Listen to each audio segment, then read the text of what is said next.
भाजपा के 44वें स्थापना दिवस पर पीएम नरेंद्र मोदी ने कार्यकर्ताओं को संबोधित करते हुए अपने 40 मिनट 43 सेकंड के भाषण में प्रधानमंत्री पार्टी की स्थापना से लेकर अब तक के सफर का जिक्र किया है। कार्यकर्ताओं को संगठित और मजबूती प्रदान करने का मंत्र दिया है। तत्पश्चात कांग्रेस समेत अन्य विपक्षी दलों पर निशाना साधते हुए भविष्य की योजनाएं भी बताई गई है। प्रधानमंत्री ने पार्टी के संस्थापक सदस्यों से लेकर पुराने नेताओं तक को याद किया है। आज हनुमान जयंती है, इसलिए पीएम मोदी ने भगवान हनुमान का जिक्र करते हुए भी कई मिसालें दी हैं। कार्यकर्ताओं का हौसला भी बढ़ाया है। उन्होंने कहा कि आज हम देश के कोने कोने में भगवान हनुमान जी की जयंती मना रहे हैं। बजरंगबली के नाम का घोष चारों तरफ गूंज रहा है। हनुमान जी का जीवन प्रसंग आज भी हमें भारत की विकास यात्रा की प्रेरणा देता है। हमारी सफलताओं में महान शक्ति के आशीर्वाद प्रतिबिंब होते हैं। पीएम मोदी ने अपने संबोधन के दौरान प्रभु हनुमान, लक्ष्मण से लेकर भ्रष्टाचार और कब्र तक का जिक्र किया है। आइए जानते हैं पीएम मोदी के संबोधन की 10 बड़ी बातें। प्रधानमंत्री नरेंद्र मोदी ने अपने उद्बोधन में कहा कि आज भारत अपनी शक्तियों को पहचान चुका है। हनुमान जी के पास असीम शक्तियां हैं, लेकिन इस शक्ति का इस्तेमाल वो तभी कर पाते हैं जब स्वयं पर उनका संदेह समाप्त हो जाता है। 2014 से पहले भारत की भी यही स्थिति थी। भारत अब बजरंगबली की तरह अपने भीतर लुप्त शक्तियों का आभास कर चुका है। आज भारत समंदर जैसी विशाल चुनौतियों को भी पार करने और उनका मुकाबला करने में पहले से ज्यादा सक्षम है। हनुमान जी के ऐसे ही गुणों से भाजपा कार्यकर्ता और पार्टी प्रेरणा पाते हैं। उन्होंने दूसरी बड़ी बात यह कही कि हनुमान जी की तरह मां भारती भी कठोर हो। हनुमान जी सब कुछ कर सकते हैं, सबके लिए करते हैं, लेकिन अपने लिए कुछ नहीं करते। यही भाजपा की प्रेरणा है। एक और प्रेरणा है, जब हनुमान जी को राक्षसों का सामना करना पड़ा था तो वे उतने ही कठोर भी हो गए थे। इसी प्रकार से जब भ्रष्टाचार की बात आती है, जब परिवारवाद की बात आती है, कानून व्यवस्था की बात आती है, तो भाजपा उतनी ही संकल्पबद्ध हो जाती है। मां भारती को इन बुराइयों से मुक्ति दिलाने के लिए कठोर होना पड़े तो कठोर हो। उन्होंने तीसरी बड़ी बात यह कही कि बीजेपी का कैन डू वाला एटीट्यूड।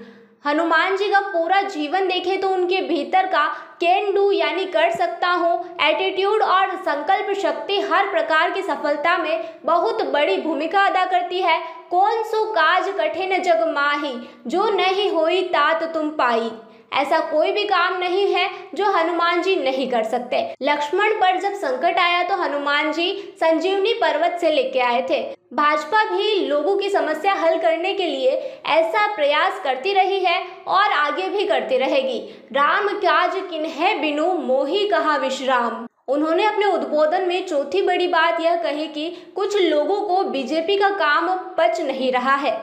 जब हमारा मजाक उड़ाकर सफल नहीं हुए तो बादशाही मानसिकता वाले लोगों की नफरत और भी बढ़ गई है। दशकों से हिंसा झेल रहे कश्मीर और नॉर्थ ईस्ट में शांति का सूरज उगेगा, ये उन्होंने सोचा नहीं था। आर्टिकल 370 इतिहास हो जाएगा, ये उन्होंने कल्पना भी नहीं की थी। जो काम दशकों से नहीं हुए वो भाजपा कैसे कर रही है, वो इन्हें पच नहीं रहा है। उन्होंने अपने उद्बोधन में पांचवी बड़ी बात यह कही कि हताश लोग बोल रहे हैं कि मोदी तेरी कब्र खुदेगी। नफरत से भरे ये लोग झूठ बोल रहे हैं। अपने भ्रष्ट कर्मों का खुलासा होते देख ये बेचैन है और हताशा से भर गए हैं। इतने निराश है कि एक ही रास्ता दिख रहा है। खुलकर कह रहे हैं कि मोदी तेरी कब्र खुदेगी, वो कब्र खोदने की धमकी दे रहे हैं। उन्होंने छठी बड़ी बात यह कही कि भाजपा ने लोकतंत्र के कोख से जन्म लिया।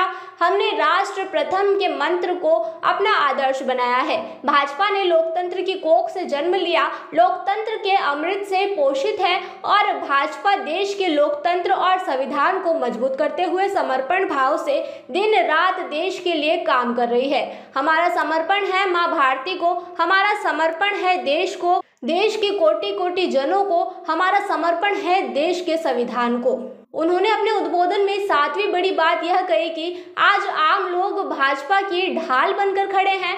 बादशाही मानसिकता वाले इन लोगों को और पार्टियों को एक बात पता नहीं है कि आज देश का गरीब आम आदमी, युवा, माताएं बहनें, शोषित वंचित हर कोई भाजपा के कमल को खिलाने और रक्षा करने के लिए ढाल बनकर खड़ा है। लेकिन हमारा जोर विकास, देशवासियों के कल्याण पर है। उन्होंने 8वीं बात यह कही कि एक सांस में जितना बोल पाया बोल दिया। मैं आंकड़े देता हूँ, 15-20 दिनों की बताता हूँ। जीएसटी के बाद किसी एक वित्तीय वर्ष में 18 लाख करोड़ रुपए का कलेक्शन, 16 लाख करोड़ का टैक्स दिया गया, यूपीआई से 14 लाख करोड़ ट्रांजैक्शन का रिकॉर्ड बना है, 750 अरब के पार एक्सपोर्ट पहुंचा है, 16,000 करोड़ का डिफेंस एक्सपोर्ट हुआ है, रेलवे ने 1,500 मीट्रिक टन से अधिक फ्रेट लोडिंग किया है। ये रिकॉर्ड दिखाते हैं कि देश कितनी तेजी से आगे बढ़ रहा है।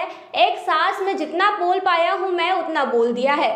उन्होंने नवी बात यह कही कि अति आत्मविश्वास का शिकार नहीं होना है। भाजपा को 21वीं सदी की भविष्य की पार्टी बनाना है। अति आत्मविश्वास का शिकार नहीं होना है। लोग अभी से कह रहे हैं कि 2024 में भाजपा को कोई नहीं हरा सकता। यह बात सही है, लेकिन भाजपा का कार्यकर्ता होने के नाते हर नागरिक का दिल जीतना होगा। हर चुनाव उसी परिश्रम से लड़ना है जैसे 80 के दशक से लड़ते आए हैं।